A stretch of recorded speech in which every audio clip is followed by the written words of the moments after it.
Hi friends, welcome to ಮುದ್ದುಮರಿ channel. ನಾನು ಸುಮಾರುಣ್. ಮಹಾಭಾರತಕ್ಕೆ ಸ್ವಾಗತ. ಜಯದ್ರಥನಿಂದ ದ್ರೌಪದಿಯ ಅಪಹರಣ. ಮಹಾಭಾರತವು ಅನೇಕ ಪಾತ್ರಗಳನ್ನು ಒಳಗೊಂಡಿರುವ ಕಥೆಯಾಗಿದೆ. ಇದರಲ್ಲಿ ಪ್ರತಿಯೊಂದು ಪಾತ್ರದಲ್ಲಿ ಬರುವ ಕಥೆಗಳು ರೋಮಾಂಚನಕಾರಿಯಾಗಿದೆ. ಪಾಂಡವರು ಮತ್ತು ಕೌರವರು ಸಹೋದರರಾಗಿದ್ದು 100 ಜನ ಕೌರವರಿಗೆ ಒಬ್ಬಳೇ ಒಬ್ಬಳು ಸಹೋದರಿ ಇದ್ದಳು. ಅವಳ ಹೆಸರು ದುಶ್ಶಲ. ದುಶ್ಶಲಾಳು ಜಯದ್ರಥನನ್ನು ಮದುವೆಯಾದಳು. ಇದರಿಂದ ಕೌರವರು ಮತ್ತು ಪಾಂಡವರು ಜಯದ್ರಥನ ಭಾವಂಧಿರಾದರು.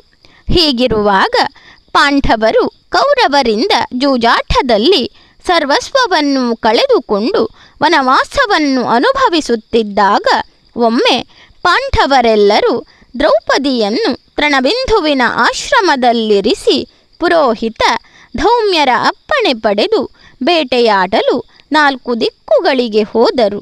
ಅದೇ ಸಮಯದಲ್ಲಿ ಸಿಂಧುಗಳ ರಾಜ ವೃದ್ಧಕ್ಷತ್ರನ ಮಗನಾದ ಜಯದ್ರಥನು ವಿವಾಹಾರ್ಥನಾಗಿ ಶಾಲ್ವದ ಕಡೆ ಪ್ರಯಾಣಿಸುತ್ತಿದ್ದನು.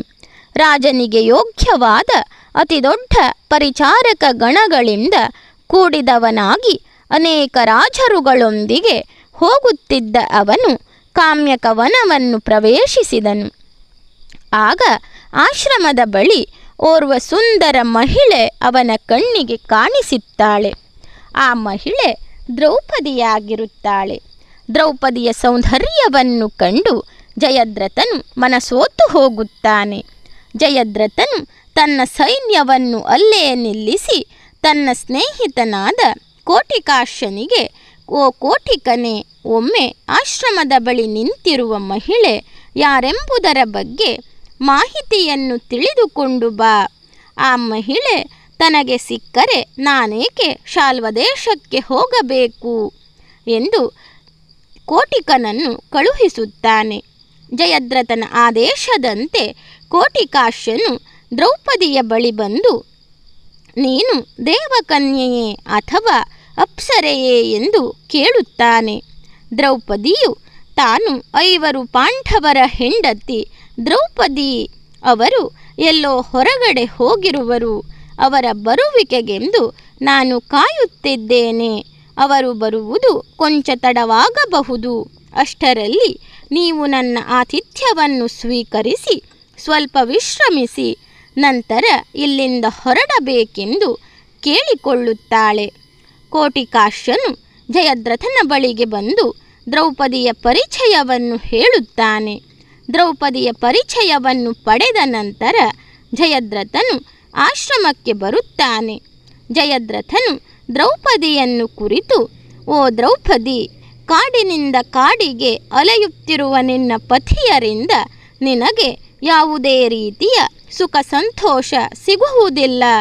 ಆದ್ದರಿಂದ ನೀನು ನಿನ್ನ 5 ಪತಿಯರನ್ನು ಬಿಟ್ಟು ನನ್ನನ್ನು ಮದುವೆಯಾಗಿ ಸಂಪೂರ್ಣ ಸಿಂಧೂ ದೇಶದ ಸಮೃದ್ಧಿಯನ್ನು ಅನುಭವಿಸು ಎಂದು ಮನವೊಲಿಸಲು ಪ್ರಯತ್ನಿಸುತ್ತಾನೆ. ಜಯದ್ರಥನ ಮಾತುಗಳನ್ನು ಕೇಳಿದ ದ್ರೌಪದಿಯು ಅವನನ್ನು ಬಹಳವಾಗಿ ಖಂಡಿಸಿದಳು. ಆದರೆ ಆ ಮಾತುಗಳು ಜಯದ್ರಥನ ಮೇಲೆ ಯಾವುದೇ ರೀತಿಯ ಪರಿಣಾಮ ಬೀರಲಿಲ್ಲ. ಜಯದ್ರಥನು ದ್ರೌಪದಿಯನ್ನು ಬಲವಂತವಾಗಿ ಎಳೆದು ತನ್ನ ರಥದಲ್ಲಿ ಕೂರಿಸಿಕೊಂಡನು. ಆಗ ಪುರೋಹಿತ ಧೌಮ್ಯರು ದ್ರೌಪದಿಯನ್ನು ರಕ್ಷಿಸಲು ಬಂದರು. ಧೌಮ್ಯರು, ಜಯದ್ರಥ ಮಹಾರಥಿಗಳನ್ನು ಗೆಲ್ಲದೆಯೇ ಇವಳನ್ನು ಎತ್ತಿಕೊಂಡು ಹೋಗಲಾರೆ. ಪುರಾತನ ಕ್ಷತ್ರಿಯ ಧರ್ಮವನ್ನಾದರೂ ಆಚರಿಸು. ಈ ಕ್ಷುದ್ರ ಕಾರ್ಯವನ್ನೆಸಗಿ ಧರ್ಮರಾಜನೇ ನಾಯಕನಾಗಿರುವ ವೀರ ಪಾಂಡವರನ್ನು ಎದುರಿಸುವಾಗ ನೀನು ಈ ಪಾಪದ ಫಲವನ್ನು ಪಡೆಯುವೆ, ಇದರಲ್ಲಿ ಸಂಶಯವಿಲ್ಲ ಎಂದು ಹೇಳುತ್ತಾ ಧೌಮ್ಯರು ಅಪಹರಿಸಲ್ಪಟ್ಟು ಹೋಗುತ್ತಿರುವ ರಾಜಪುತ್ರಿಯನ್ನು ಹಿಂಬಾಲಿಸಿ ಪಾದತಿಗಳ ಮಧ್ಯದಲ್ಲಿ ಹೋದರು. ದ್ರೌಪದಿಯನ್ನು ರಕ್ಷಿಸಲು ಹೋದ ಧೌಮ್ಯರನ್ನು ಜಯದ್ರಥನು ನೆಲಕ್ಕೆ ಬೀಳಿಸಿ ತನ್ನ ರಥವನ್ನು ಓಡಿಸಿದನು. ಸ್ವಲ್ಪ ಸಮಯದ ನಂತರ 5 ಪಾಂಡವರು ಹಿಂದಿರುಗಿದಾಗ ಧೌಮ್ಯರು ನಡೆದ ಘಟನೆಯನ್ನು ತಿಳಿಸಿದರು. ದ್ರೌಪದಿಯ ಅಪಹರಣದ ಸುದ್ದಿಯನ್ನು ಕೇಳಿ 5 ಪಾಂಡವರು ಜಯದ್ರಥನನ್ನು ಹಿಂಬಾಲಿಸಿದರು. ಸ್ವಲ್ಪ ಸಮಯದ ನಂತರ ಪಾಂಡವರು ಹಿಂದೆ ಬರುತ್ತಿರುವುದನ್ನು ಕಂಡು ಜಯದ್ರಥನು ದ್ರೌಪದಿಯನ್ನು ಬಿಟ್ಟು ಅಲ್ಲಿಂದ ಓಡತೊಡಗಿದನು. ಆದರೆ ಭೀಮ ಮತ್ತು ಅರ್ಜುನರು ಅವನನ್ನು ಬೆನ್ನಟ್ಟಿ ಹೋಗಿ ಆತನನ್ನು ಸೆರೆ ಹಿಡಿಯುತ್ತಾರೆ.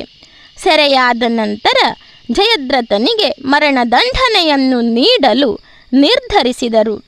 ಆಗ ಯುಧಿಷ್ಠಿರನು, ಅವನು ನಮ್ಮ ಸಹೋದರಿ ದುಶ್ಶಲೆಯ ಪತಿ, ಆದ್ದರಿಂದ ನಾವು ಅವನಿಗೆ ಮರಣದಂಡನೆಯನ್ನು ನೀಡಲು ಸಾಧ್ಯವಿಲ್ಲ ಎಂದು ತನ್ನ ಸಹೋದರರನ್ನು ತಡೆಯುತ್ತಾನೆ.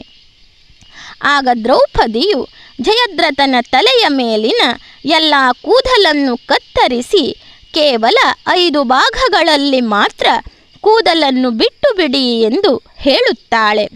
ಇದರಿಂದ ಆತನಿಗೆ ಯಾರಿಗೂ ಮುಖ ತೋರಿಸುವಂತಾಗಬಾರದು ಎಂದು ಹೇಳುತ್ತಾಳೆ. ಹಾಗೆ ಮಾಡಿದ ಪಾಂಡವರು ಜಯದ್ರಥನಿಗೆ, ನಿನ್ನ ಜೀವವನ್ನು ಉಳಿಸುವುದಾದರೆ ನೀನು ರಾಜರ ಸಭೆಗಳಲ್ಲಿ ಯಾವಾಗಲೂ ನಿನ್ನನ್ನು ನೀನು ಪಾಂಡವರ ಗುಲಾಮ ಎಂದು ಹೇಳಿಕೊಳ್ಳಬೇಕು ಎಂದು ಹೇಳುತ್ತಾರೆ. ಜಯದ್ರಥನಿಗೆ ಒಪ್ಪಿಕೊಳ್ಳದೆ ಬೇರೆ ದಾರಿ ಇರಲಿಲ್ಲ. ಈ ಘಟನೆಯ ನಂತರ ಜಯದ್ರಥನು ಪಾಂಡವರ ಮೇಲೆ ಸೇಡು ತೀರಿಸಿಕೊಳ್ಳಲು ಯೋಚಿಸಿದನು ಮತ್ತು ಅವನು ಶಿವನನ್ನು ಕುರಿತು ತಪಸ್ಸು ಮಾಡಿದನು. ಅಂತಿಮವಾಗಿ ಪರಶಿವನನ್ನು ಮೆಚ್ಚಿಸಿ ಯುದ್ಧದಲ್ಲಿ ಪಾಂಡವರನ್ನು ಸೋಲಿಸಲು ಶಕ್ತಿಯನ್ನು ಬೇಡುತ್ತಾನೆ. ಪರಮೇಶ್ವರನು, ನಿನ್ನ ಈ ಆಸೆಯನ್ನು ಪೂರೈಸಲು ಸಾಧ್ಯವಿಲ್ಲ, ಆದರೆ ನೀನು ಅರ್ಜುನನನ್ನು ಹೊರತುಪಡಿಸಿ ಮಿಕ್ಕ ಪಾಂಡವರನ್ನು ತಡೆಯುವ ಶಕ್ತಿಯನ್ನು ನೀಡುತ್ತೇನೆ ಎಂದು ವರವನ್ನು ಕರುಣಿಸುತ್ತಾರೆ. ದ್ರೌಪದಿ ವಿವಾಹಿತಳೆಂದು ತಿಳಿದ ಮೇಲೂ ಜಯದ್ರಥ ಆಕೆಯನ್ನು ಪಡೆಯಲು ಪ್ರಯತ್ನ ಮಾಡಿರುವುದು ಶ್ರೇಯಸ್ಕರವಲ್ಲ.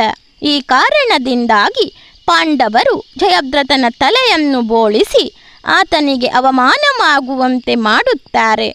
ಇದು ಜಯದ್ರಥನ ಸೇಡಿಗೆ ಕಾರಣವಾಗುತ್ತದೆ ಮತ್ತು ಕುರುಕ್ಷೇತ್ರ ಯುದ್ಧದಲ್ಲಿ ಜಯದ್ರಥನು ಪಾಂಡವರ ವಿರುದ್ಧವಾಗಿ ಕೌರವರೊಂದಿಗೆ ಸೇರಿಕೊಂಡು ಹೋರಾಡುತ್ತಾನೆ ಮತ್ತು ಅಂತಿಮವಾಗಿ ಅರ್ಜುನನಿಂದ ಹತನಾಗುತ್ತಾನೆ. ಧನ್ಯವಾದಗಳು ಸ್ನೇಹಿತರೆ.